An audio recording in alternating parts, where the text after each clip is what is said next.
So first is download VSCO mode app. Then tapos na ako waiting na lang ako ma-install to.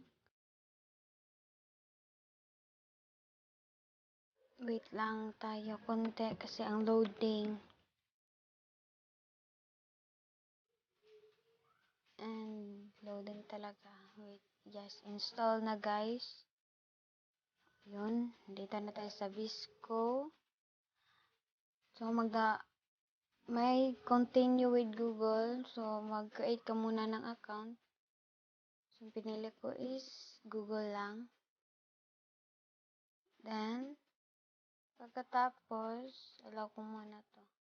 Then continue.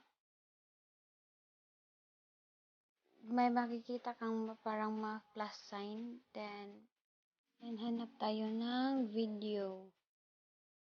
Ayun, import. Then tap nyo yung video na napili niyo. May block dyan sa kilid. May arrow. Then speed. Ang yellow dyan, adjust natin kung saan na part yung gusto natin i-slow. Then, bali yung yellow dyan na part is magsa-slow yan. Then, dito is slow, yung may circle sa baba.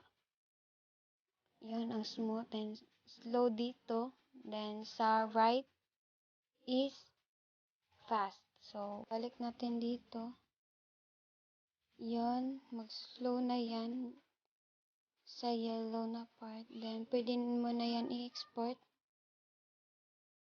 Yun, ang slow-mo niya. Ang ganda lang sa VSCO is ang pagka-slow-mo niya. Yun, pwede na natin ito i-export. Yun, edit mo na lang yung slow-mo mo.